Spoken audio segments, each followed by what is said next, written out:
Bienvenue à Saint-Sauveur. Agrippé au rocher, Saint-Sauveur est un quartier de Luz. Il s'est développé grâce aux sources thermales connues depuis le Moyen-Âge. Leur réputation s'est surtout établie après la venue du roi de Hollande et de la reine Hortense, parent de Napoléon III, qui avait bénéficié des bienfaits des eaux de la Untalada. À leur tour, l'empereur Napoléon III et l'impératrice Eugénie se rendent à Saint-Sauveur en 1859. Les quelques jours de présence impériale auront de fortes répercussions pour lui, Saint-Sauveur, et toute la vallée, avec de grands projets décidés par l'empereur lui-même, notamment la construction du pont Napoléon, pour désenclaver Saint-Sauveur, l'église de Saint-Sauveur ou encore la chapelle Solferino sur les hauteurs de Luz. Donc je m'appelle Cyril, je suis venu en vacances ici dans les Hautes-Pyrénées. Donc je connais les Pyrénées puisque je fais partie des Pyrénées orientales. Donc tout ce qui est la vallée des Pyrénées orientales, Font-Romeu, les Angles et tout ça. J'étais jamais venu ici. Je trouve que c'est encore plus magnifique parce que c'est les Hautes-Pyrénées par rapport à ce qu'on a nous de notre côté. C'est vraiment vallonné. Et puis là je me trouve à Saint-Sauveur. Je viens de voir le pont Napoléon, c'est magnifique. J'aurais aimé voir des gens qui sautent à l'élastique, mais j'ai quand même vu des gens qui faisaient la via ferrata, donc c'est super joli. Et je suis là pour une semaine et j'espère voir encore de jolis coins et de belles balades comme je viens de participer à celle-là, où c'est qu'on est au bord d'un ruisseau et c'est très magnifique. Ouais. Venez dans la région, je pense que moi ça fait le premier jour que je suis là et je pense que je vais rester pour une semaine agréablement bien accueilli. Et qu'est-ce que vous avez prévu comme visite? Au jour le jour.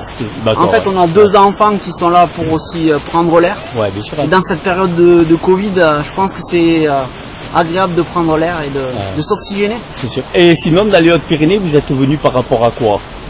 En fait, c'est pour... non, mais je veux dire, puisque vous ne connaissiez pas par rapport à certaines choses que vous avez sur Internet ou pas du tout? Non, pas du tout. En fait, c'est le coup de cœur. Et comme on fait partie des Pyrénées-Orientales, voir un petit peu toute la vallée des Pyrénées, quoi. Ouais. D'accord. Il y a Lourdes, Pau, Tarbes, voir d'autres coins. Ouais. D'accord. Et puis c'est pas très loin de chez nous, donc avec les histoires de Covid et quoi, on peut pas trop voyager, donc on essaie d'aller dans des coins un petit peu rapprochés de notre hébergement. S'il y a des soucis, quoi, on peut rester de rentrer assez rapidement. Bonjour, je m'appelle Nelly et donc on est en dessous du pont Napoléon où on passe de bonnes vacances. Il fait un temps parfait, on a plein de verdure et mon petit voulait que je dise qu'en plus on va pouvoir faire du geocaching et qu'il est très content. À sa découverte, la source de Saint-Sauveur consistait en un seul et grand bassin recouvert d'une voûte creusée, en partie dans le roc, où l'eau minérale était retenue.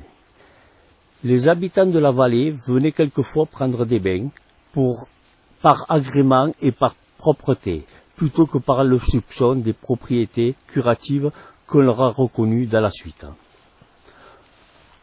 Auprès de ce bassin avait été construite, aux frais du canton, une petite maison peu commode qui servait d'asile et de lieu de repos aux personnes qui sortaient du bain.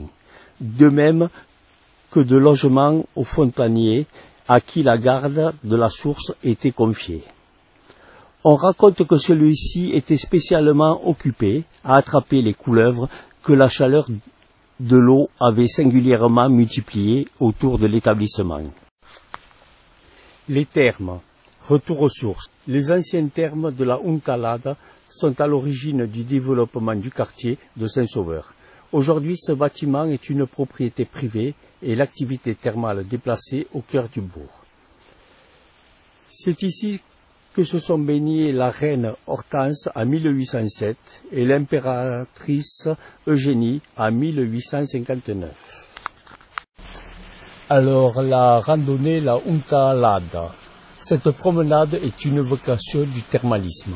Selon une légende, une bergère désespérée reçut la visite d'un ange qui lui conseilla d'aller boire de l'eau de la source voisine pour avoir des enfants. Ce qui fut fait.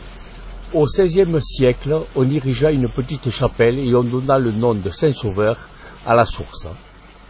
Mais c'est au XIXe siècle, à l'époque du romantisme, que Saint-Sauveur prit de l'importance. Les nombreuses femmes célèbres qui passèrent ici valut à Saint-Sauveur le nom de station aux dames. Vous allez passer à proximité du petit établissement thermal historique de la Huntalade, dont la source jaillit non loin de celle des thermes actuelles. Vous allez monter par un chemin qui serpente, délicieusement ombragé, et en peu de temps vous serez saisi par la vue des deux vallées de Luce et de Barège. Cette dernière surtout prend de là un développement considérable. L'œil la suite tout entière, jusqu'à escarpement qui cache Barège, dont les montagnes grises et nues sont dominées par l'énorme massif du pic du Midi. Si la pente paraît trop raide, on trouvera des bancs pour des pauses.